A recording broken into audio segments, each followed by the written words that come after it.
A few years ago, I was sitting in a small restaurant in Tuscany, talking with an Italian man about food. At first, the conversation went exactly how you would expect. Italian cuisine, pasta, pizza, wine, tradition. And honestly, I agreed with almost everything he said. Italian food is incredible. But then he asked me, "What food do you have in Poland?" And somehow, that conversation lasted for hours. Because the more I thought about it, the more I realized something surprising. Polish cuisine might be one of the most underrated cuisines in the world.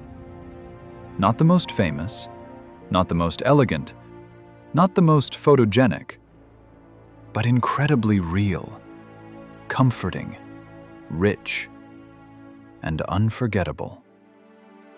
If there's one dish that represents Poland internationally, it's pierogi. But most people outside Poland have absolutely no idea how diverse they are. Because pierogi are not just dumplings. They can be savory, filled with meat, mushrooms, potatoes, and cheese. But they can also be sweet, filled with strawberries, blueberries, sweet cheese. Some are covered with butter and onion, others with cream and sugar. And somehow, all of them work. It's one of those foods that instantly feels homemade, like something your grandmother spent hours preparing. Comfort food in its purest form. Poland takes soup very seriously. And honestly, this might be the most underrated part of Polish cuisine. Because Polish soups are not side dishes. They are meals. Heavy meals. Let's start with żurek, a sour rye soup with sausage and egg that sounds strange on paper, but tastes unbelievably comforting, especially served inside bread. Then there's kapuśniak, cabbage soup.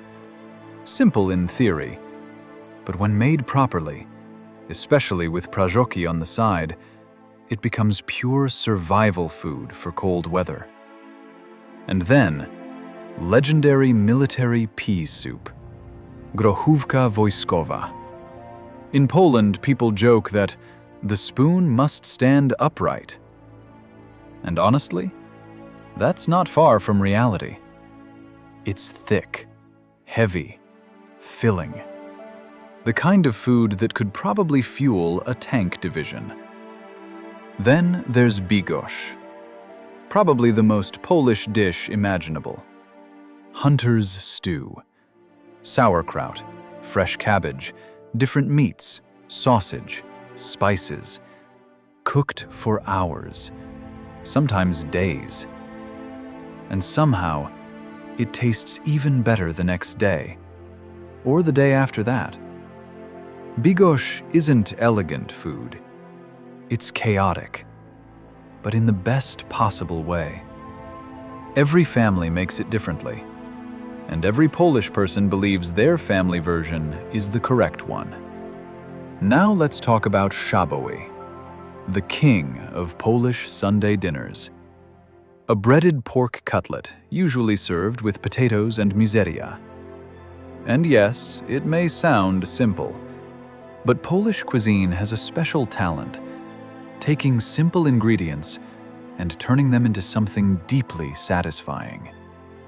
Mizeria alone deserves respect. Just cucumbers and cream. Yet somehow, perfect next to schabowy. It's not fancy food. It's food that makes you feel at home. Poland also has one of the most underrated street foods in Europe. Zapiekanka. A toasted baguette with mushrooms, cheese, and sauce. Simple, cheap, perfect after midnight. And then there's kiełbasa. Polish sausage culture is serious business. Smoked, grilled, garlic-heavy, regional varieties everywhere. Every barbecue in Poland somehow revolves around kiełbasa. And honestly, for good reason. Now we enter dangerous territory.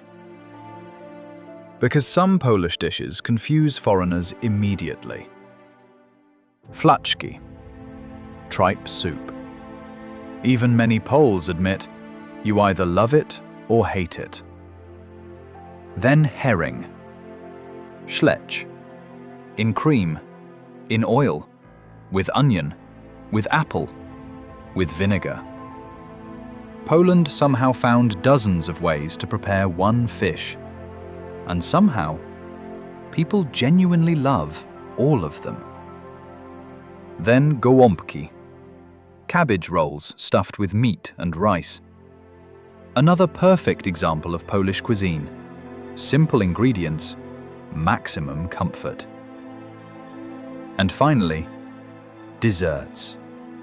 Because Poland absolutely refuses to end meals lightly. Pączki alone should be internationally famous.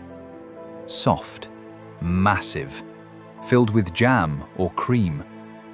The kind of dessert that makes you immediately forget calorie counting, especially during Fat Thursday, when Poland collectively decides that diets no longer exist. Polish cuisine isn't trying to impress you with perfection. It's not minimalist, it's not delicate. It's generous, warm, honest. The kind of food created to feed families, survive winters, and bring people together. Maybe that's why people who try Polish food usually remember it for years. So no, Polish cuisine may never become as globally famous as Italian or Japanese food. But maybe that's exactly what makes discovering it feel special. Because once you truly experience it, you realize Poland has been hiding one of Europe's best food cultures all along. And honestly, the world should talk about it more.